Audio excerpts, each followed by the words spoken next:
Hello, dear listeners. If you're new here, we're Margin Mavens, and we are obsessed with writing in our books and sharing our thoughts with you guys. Today, we are so excited to be joined by Bill Wood, author of the upcoming book Let's Split Up, a YA thriller that draws inspiration from Scooby Doo and Scream and all things spooky. Thank you, Bill, for joining us today. Are you ready for us to pick your brain? I'm so ready. Very excited to be here. Nice, nice. That's what we love to hear. Okay, Kayla, do you want to go first? Uh, yeah. What's next? Mhm. I'm just gonna jump straight to like the question that's been on my mind since I finished. What's next for like the characters and for you? I mean, I love these characters so much. They're like my whole heart. I started writing this in 2021, so I'm very attached to them. At the moment, my next project doesn't involve these characters, but I would 100% love to return to them at some point because I think the way the story's set up, I've definitely left it so I can return. And Mhm. I did that purposely because I didn't want to close the door on this chapter, if you will. But next, I'll have a new YA thriller horror mashup thing. Next autumn, round the same time. No date confirmed yet, but that is the similar sort of teen mystery solvers, but a little bit with a twist. This time they're in the UK and they come across a town that seems to have some cultish ties, and Ooh, things aren't always as it seems. I've been kind of describing it as a sort of Truman Show sort of esque Nice. okay, vibe. I'm here Nice. for it. Like it. Let's Yeah, go. very like House of Anubis. That's a good one. Oh god, I love that show Yeah, so yeah. much. Okay, so backing us up a little bit, how'd you come up with this idea? I mean, it kind of is just a culmination of all of my special interests and my favorite things growing up. But I sat down and really thought of the idea. I literally have it on my Letterboxd account because I was rewatching the live action Scooby Doo. It was, I think, something like the 21st of June, something like that. And I just sat there and I was like, "Oh, I wish this was like a little bit scarier because I miss these like Scooby Doo vibes." So Mm-hmm. I just set out and wrote that for myself, and then on along the way, it kind of became a bit of everything I love. So I added in, and it kind of became like a tribute to 90s teen horror as well, which was accidental, but it kind of became like a really big driving force for it as well. Yeah, It was so beautiful. it I was was squealing yeah, it every was really good. reference. I was like, "Hey!" I'm Yeah, it was glad. really good. Um, so from a like writing standpoint, what does your writing process look like? Oh, I've talked about this before, and it's always a bit strange. I feel like the big thing, especially with mysteries, everyone wants to be very much plotting the whole thing because with mysteries, you kind of need to have your red herrings. You need things Mhm. Mhm. set in stone before, so you can reference them, and then in a second read, you'll be like, "Oh, how did I miss this?" Mhm. But for me, I don't know why. I'm just really bad at plotting, so I just got the story through, and then you find out who is behind everything, and then I went back afterwards and added in all those red herrings, all of those little clues. So on a second read, it's very what is the word? It's a very good second read because there's many things you would have missed. Mhm. Um, but yeah, it's I know many authors aren't like that, and I feel like I just have to do everything differently for some reason. I mean, You I got to think do what works for you. yeah, if it works for Yeah, you, it doesn't really matter. Yeah, it's I think it's just whatever really works for you. Um, yeah, is what you yeah. I lean think into. that's the beauty of it. Like, I recently just did a little essay blog post about 90s horror, which will be coming out soon. And my whole way of going about that was completely different as well. So I feel like with different mediums, people Mhm. just find out what works for them. Yeah, Yeah. I agree. When writing this book, did you run into any sort of struggles that you didn't anticipate, whether it's through like actually getting represented, which congrats on that. I was following that entire journey. Or like the editing process, anything like that? What were just some things you had issues with that you were like, "Oh, I didn't expect this to be a problem." I mean, my journey into publishing was very unconventional, to say the least. I so pretty much. I self-published a couple times in 2022, um, and then I did that because I'd written Let's Split Up first, and I loved it, but I just couldn't get it right. Something just wasn't right with it, and for years I couldn't tell why. So I just did everything I could not to work on it. But I still had this dream of finally publishing it, and it wasn't until last year when I finally was like, oh, I've got this right, and I decided that I wanted to try and get representation for it because I just really believed in it. Um, and that's when I really started posting about it on social media, and it got a bit of traction. But it wasn't until the end of last year I got an email from a really good agent in the UK, and I'm very thankful for this because I mean my platform definitely did help me. Um, and she was like, "Hey, I saw that you're going to be querying soon. I'd love if you would query to me." So I did, but at the same time, I went and queried to a bunch of other people. Unfortunately, it wasn't for her, which is fine. Like she was definitely not the right fit for that book. But on that Mhm. same day, I sent out queries. I also got an email from my soon to be editor. So it was a very weird sort of situation because not long after I got a, a publishing deal, well, an Mhm. offer before I even had an agent. And the agents that I'd queried to, none of them, they all kind of fell through. So I was in like a weird standstill where it's not common where you're getting Yeah. this deal without representation. Mhm. And I really sat there, and it was difficult because I didn't know what to do because it. I feel like most people will say you do not take a deal without an agent, but I think in that moment I was just like, I've got this thing here. If I say no to this, I don't know if this is going to ever happen again. Right. Um, so I took that risk, and thankfully it all worked out. I had a friend, Rosie Talbot, who wrote 16 Souls, who was in a very similar situation. So I felt a little bit more safe with my decision. But Mhm. yeah, that was definitely, I think, the biggest hurdle, just trying to work out what was best for me and try and navigate the publishing industry without an agent. It was quite difficult. Yeah, I'm sure. I think even just like looking into like being on top of social media like we are, right? The last couple days I was seeing, I don't know what the campaign is called, but everybody was posting on like Twitter specifically like little blurbs of their books, and then like agents were going through and like liking it, and then that was causing like a bunch of thing, and I was like, this is terrifying. Like you're Yeah. putting yourself so That out sounds there so right now. stressful. Like I was like watching it, I was like, I'm gonna like everything even if I don't like what you're saying. Because Yeah. that is so stressful to me. So big kudos to you for being able to do that, because I think I would have like turtled and just been like, someone will find it, and then it would have gone a different way. Throughout this whole process though, like who's been your biggest supporter? Who is somebody that you can like rely on, your ride or die? I mean, I I guess it would be cliche to say, but it's really my followers on Mhm. TikTok. I think without that constant flow of lovely comments and really supportive comments, I don't know.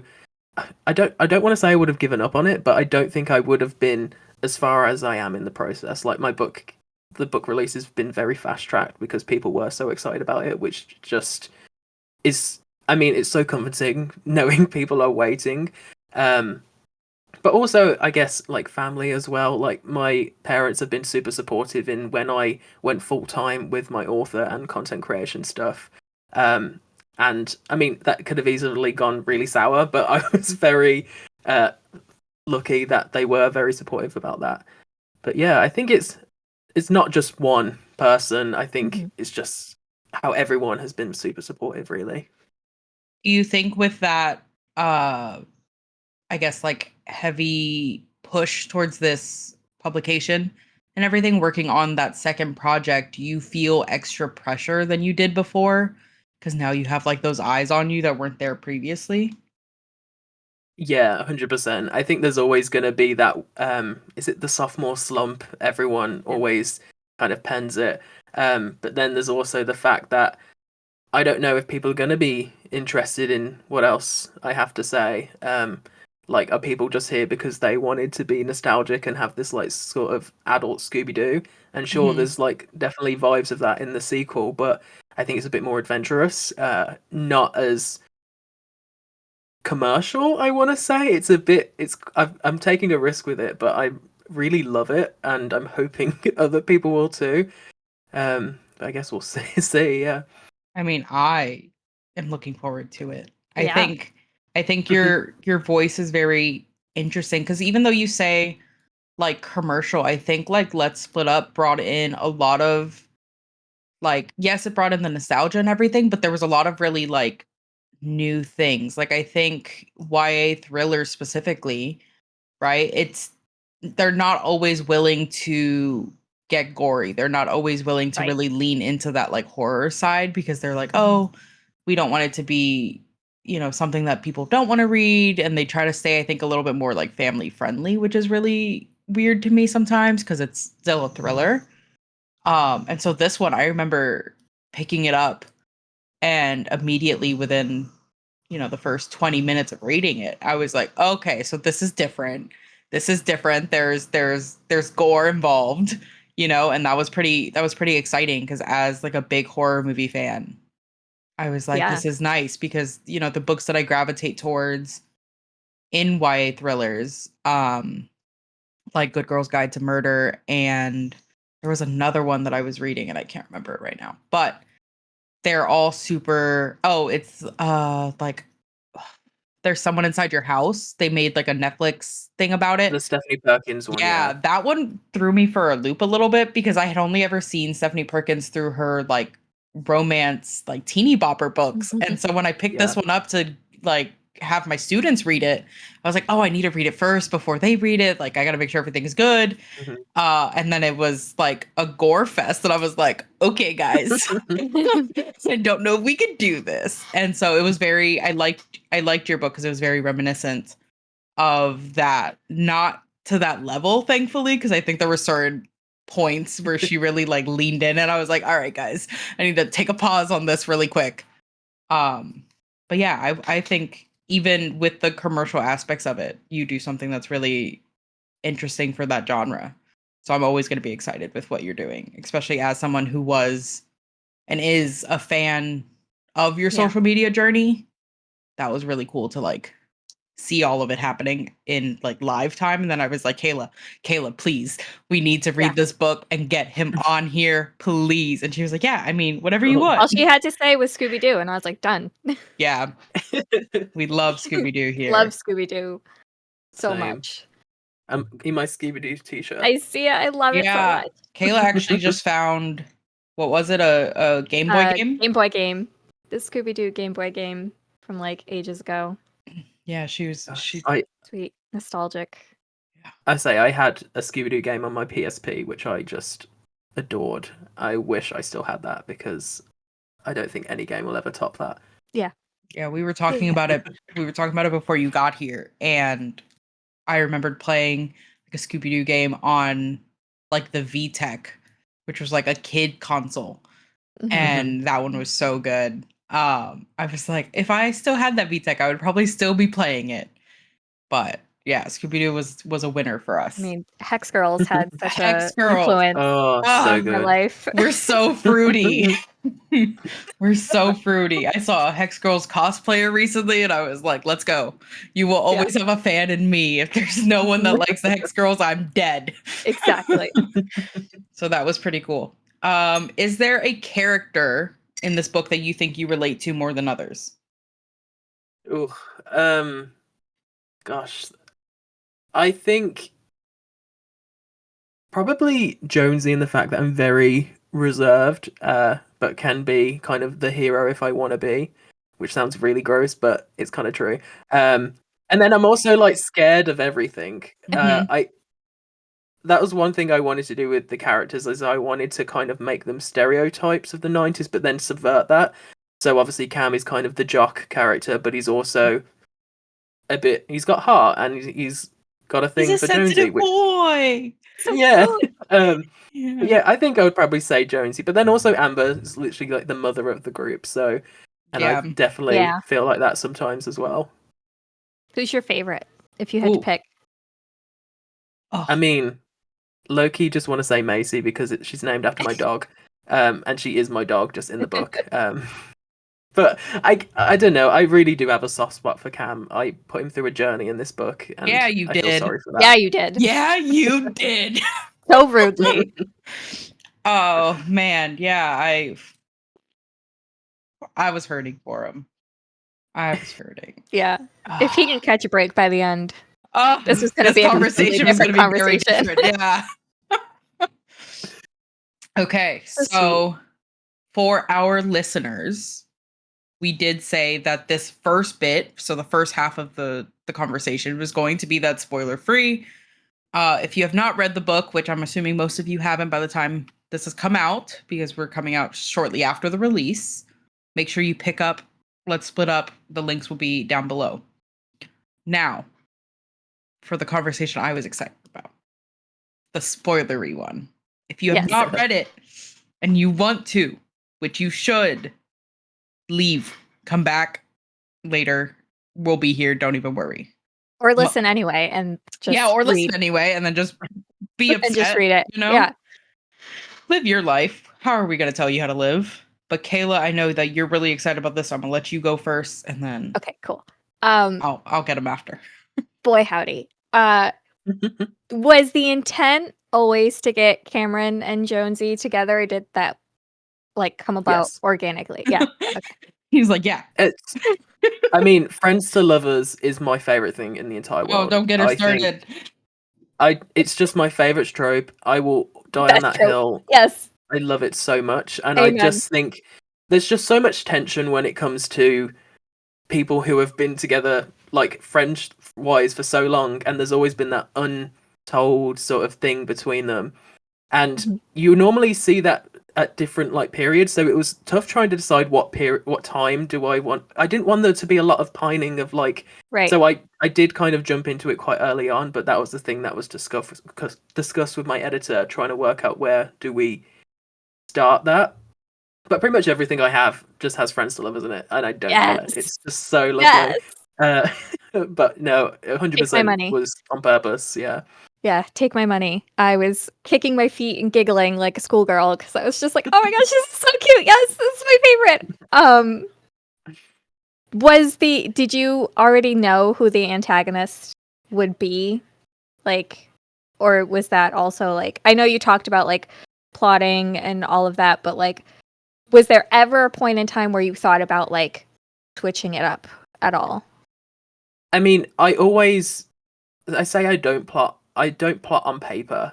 I'll have like an idea of where the story's gonna go when I'm writing, but I don't like hold myself to it. So I can definitely go off in a different direction because I think that's what keeps writing fun to me.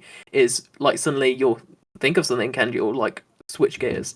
For this one, it feels weird just saying the name, but yeah, Mr. Graham was always kind of my idea of who the killer was gonna be. At one point, I was toying with an idea of it being one of the parents, and I think it ended up being a red herring in like the final draft. But I don't know. It just didn't feel right, and it reminded me of like Scream 2 when Yeah. it was Billy's mom, and that trope always just makes me a bit like, oh, the parent went crazy, and it just wasn't. I don't know. It just wasn't clicking right, and Mr. Graham always in my head. He resembles Giles even from Buffy. Buffy? Yeah. And I just thought I'd love to see like him go a bit crazy. So Giles that was was like- actually the Ripper yeah. that he was supposed to. Yes, I'm here for Exactly. it. I'm here for it. Oh, Loved all you're the Buffy speaking her love references. language. Yes. Completely. Go ahead, Steph. You got me when I was drinking coffee. That's messed up. I know.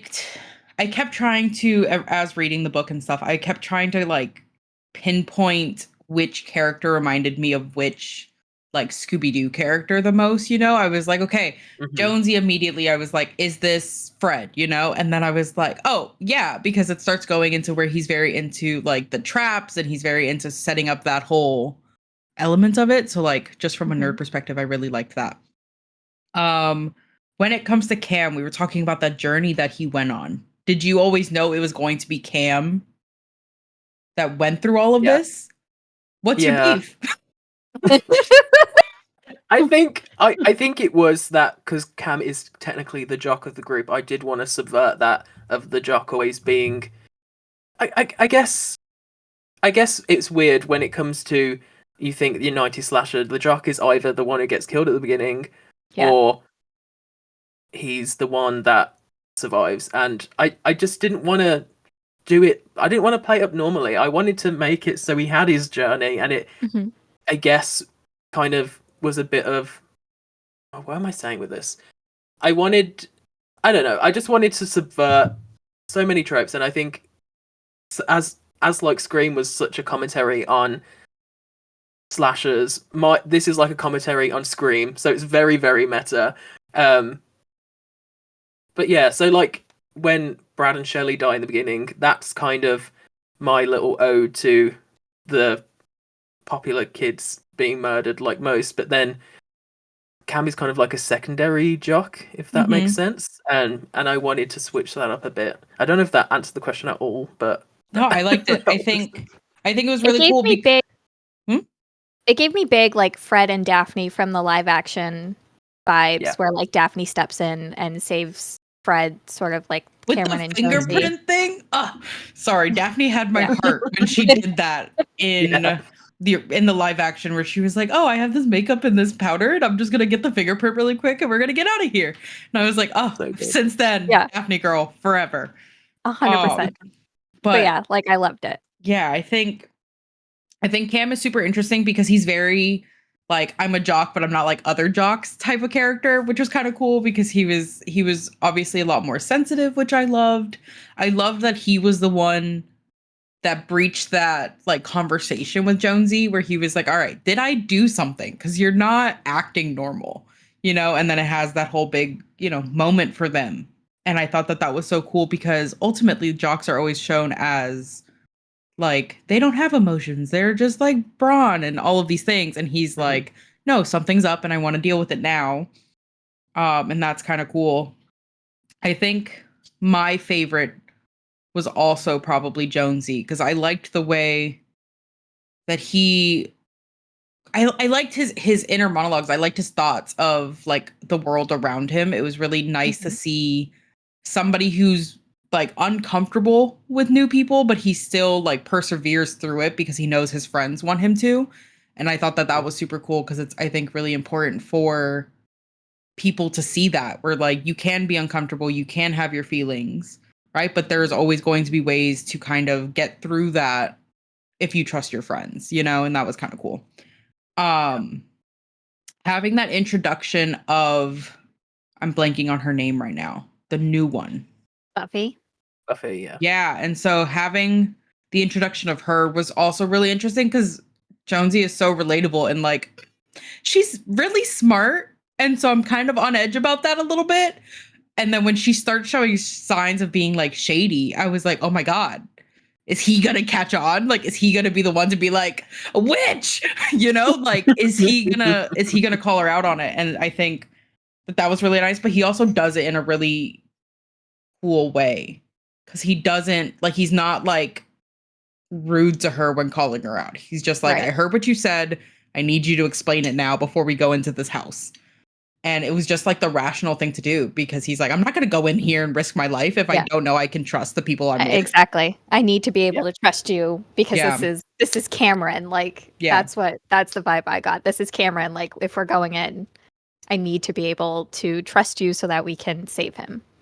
Yeah. I thought that was really cool. I think Brad and Shelley at the beginning made me so sad, specifically towards the end when Brad realizes there's like no way for them to get out of this. And he just kind of like holds her and like kisses her forehead. And I'm like, Yeah. The "Oh audacity. man, like, how dare you?" I would have been okay with Truly. them like clawing their way out or trying to. And Mm. it's like a desperation kind of thing. But the like acceptance hurts so much more. And so a part of me is almost curious, did you know that they were always going to That was accept going to it, be or your were you setup. expecting it to be more of like a fight between them?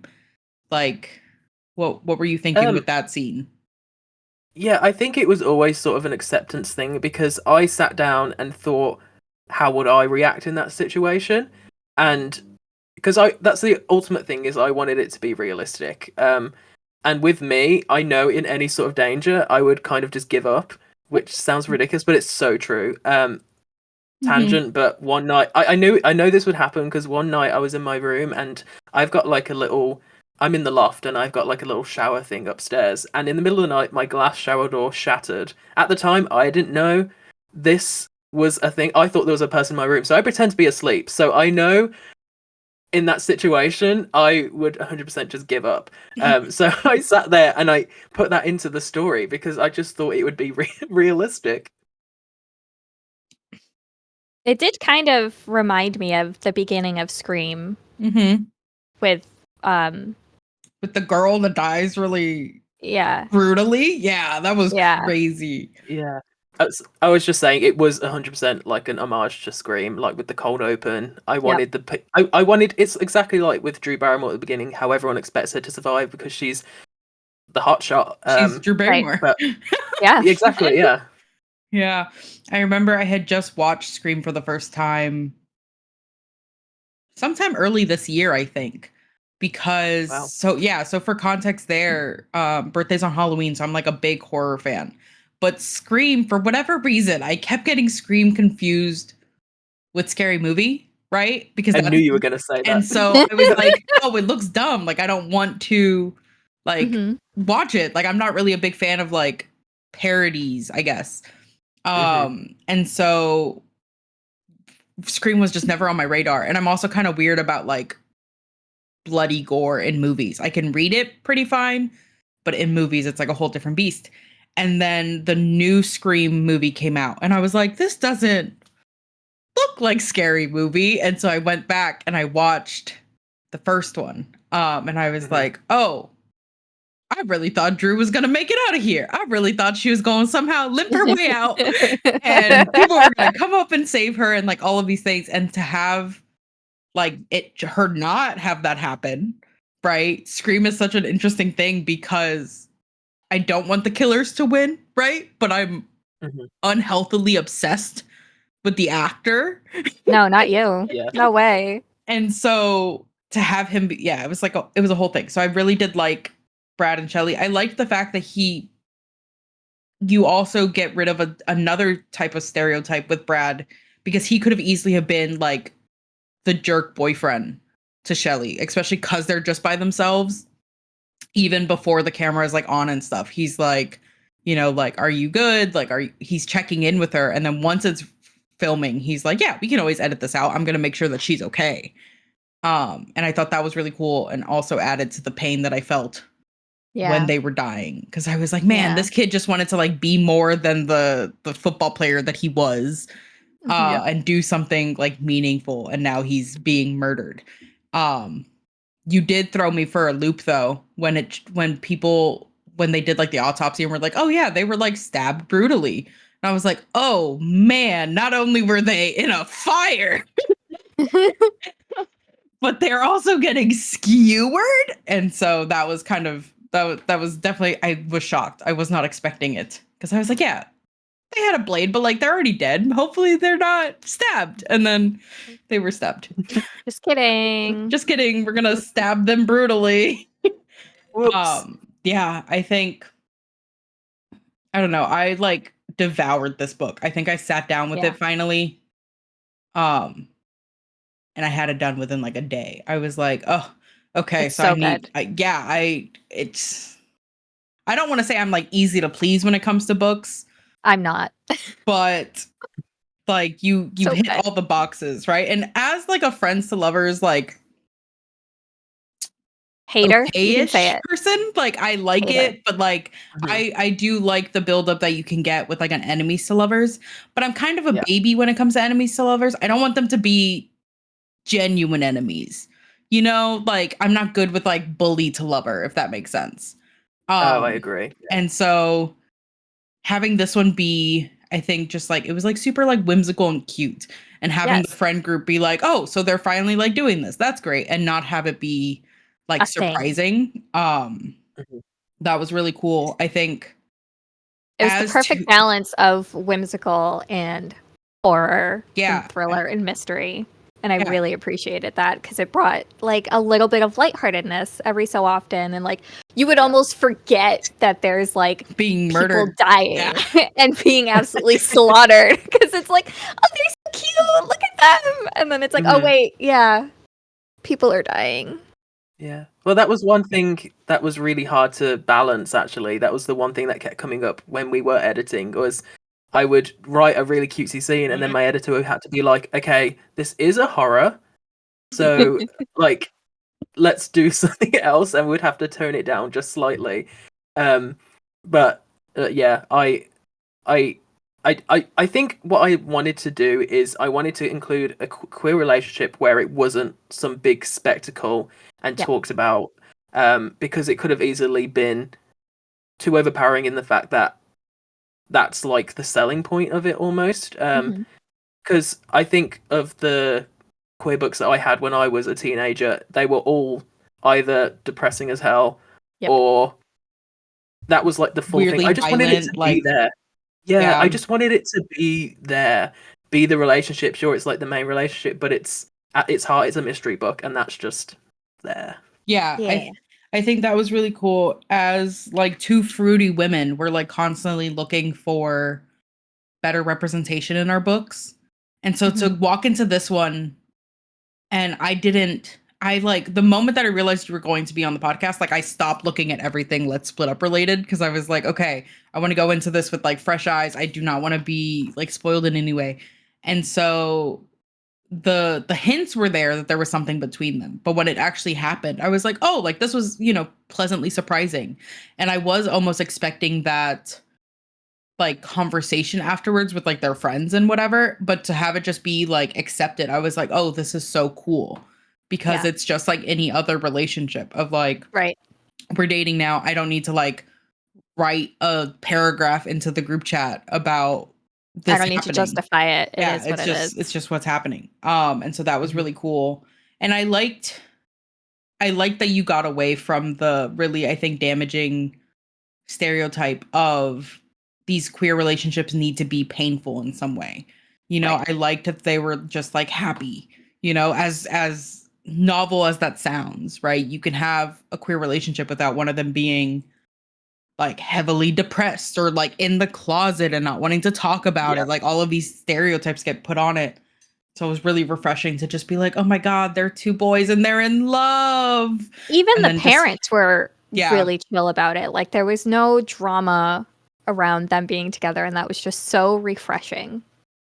Yeah. So and like sure, it might not be realistic for the time, but like it's a book. At the end of the day, it's a fictional book about a guy dressed up as a ghoul. So I'm just gonna do what felt right, and that felt right to me. Yeah. It felt very Scooby Doo-esque because it felt like, in the Scooby Doo universe, that I feel like that wouldn't be a big deal. Like it would just be, it is what it is, and you just deal with it. So that felt like very full circle for me anyway. With the whole Scooby Doo reference and no, I really liked it. Yeah, I did. No, I have literally no complaints, which is kind of rare because I'm a complaining person. Not really. You're a lot nicer than I am. You heard it here, guys. But so going back to what you were saying about that second project, now that we're in that spoilery section, is there anything you can tell us about what that looks like? What, if there's a trope that you might be leaning into, anything you want to tell us, you could also tell us to like F off. And that we could also keep it off the record too. Oh yeah, we could cut edit the recording. Yeah. They get nothing. Well, okay, so it's definitely, we want to lean into a sort of Scooby Doo vibe again because it was so successful with this, and I mean, I love it and I think it's really fun, but we wanted to switch it up as well. So this one is set in the UK. The last one was set in the US purely because I just felt right for a slasher. Thank you, America. Yeah. But this one, UK, set in the Scottish Highlands. That's where they go for their. Yeah, so we've got that already quite spooky, eerie vibe, I guess. our main character, his dad goes missing while on a work trip. They ping his phone to see he's there, so they go there. But when they get there, things aren't really as it seems, and yeah, there's a bit of a that's one thing as well. There's a bit of a fantastical element to it, which I've had so much fun doing. Because in the end, like I do want to get to the point where I can write fantasy, and this is kind of a bridge to that, I think. Mhm. Yeah, I think, and that's super Here cool. for I it. think fantasy is so intimidating to write as somebody who constantly is like sitting down trying to come up with ideas to write. Like I've wanted to write books since I was like little. Yeah. And so, and I always end up not doing it, I think, because it's so intimidating to do. So I have such a high respect for anybody, whether they're published or not, when they can tell me that they have like a completed piece or even that they're working on it. I'm like, that's so cool. I get like a chapter in and I'm like, oh, everything I do is bad and nothing exists in this world that is good. And so I just give up on it every single time.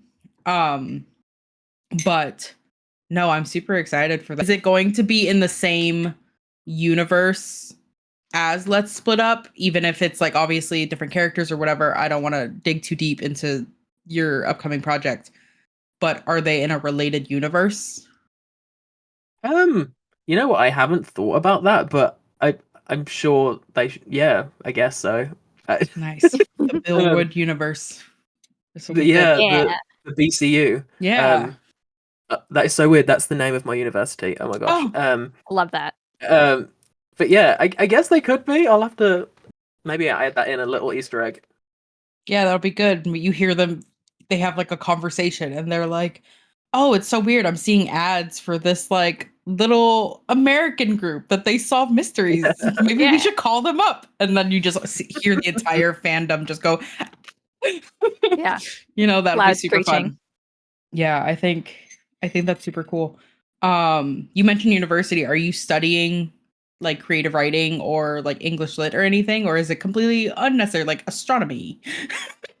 Oh, I graduated last year, but I did film and screenwriting, so that's where kind of Nice. my love of I mean I'd always loved film, but like I really focused on horror during university, which Yeah. really I think helped me with this.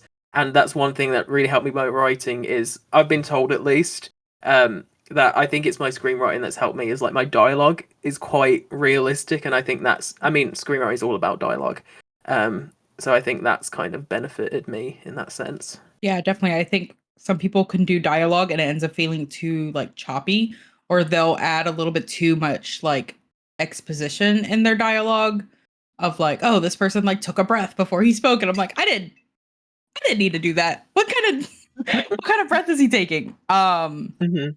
With that filmmaking and stuff, are you hoping to like in a theoretical world where this will happen, are we thinking like, oh, maybe we would want this to be like a movie? Would you prefer it being a movie, a series, like Or what, neither. or neither? If you're like, no, keep it to a book, you know?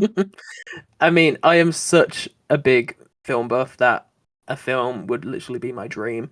Um, I think it would work really well as a film. Don't want to toot my own horn or anything, but it definitely, I think, with it being so inspired by so many things, I think it would really lend itself to film. Um, but yeah, I mean, that is literally a dream of mine. Like me getting to, if I got to work on the script as well, I would cry. It would be a massive dream of mine. Would you want, sorry, we're going off on a tangent for film, but would you want it to be like up and coming actors, or would you want it to be like well known actors? Are you going to be like really big on like have them be the age that they're playing? Or are you going You to gotta be get like, cameos though too. Like yeah, you gotta get that Yeah, Jimmy Prescott cameo in there. that or that or this is Drew is yeah. playing one of the teachers, like That you've read my mind. I've been asked this before, and I've always said that I think the teens I want them to be teens because yeah, it would be funny if they were played by 30-year-olds just like they were in the 90s. But I think I'd want them to be played so it would probably be like newcomers or people who haven't really been in much. Mhm. But then the parents and the older cast, I think it could be really cool to have the cameos in. I think it would just be a sort of like silver lining. Yeah, I think that'd be I really would cool. die. It'd be Yeah, I'd great. I would be die. I'd be First in line. Let's Yeah, go. and you can have those themed popcorn buckets. I don't even like popcorn, but I'll be like, give me a bucket, I'll pay extra. No, I think this would That be was super exciting. yeah. At the launch that we're having, it's at a cinema, Mm. and we're having themed popcorn buckets, which I'm so excited about. What is the Love theme? that. What do they look like? I Oh, don't know. I'm just oh, gonna see them on the day. nice. Oh, my control issues could never. I would have to be like, put me in the room, watch me make them myself. Like, oh, okay. Okay, Bill, do you have anything you would like to say to our listeners? Any last remarks you would like to give? Um, please buy Let's Split Up Yeah. because I don't Yeah. want to disappoint my publisher. We like money. This is a capitalistic world. Yeah. Support. Yeah, the links will be down below. Um, make sure you also all of his social media links will be down there. He makes really funny TikTok videos that I think are really cool. And make sure that you guys are staying on top of that and read Let's Split Up and then yell at us if we didn't ask a question that you wanted us to ask. Yes, please. But in the meantime, we will see you in the next video.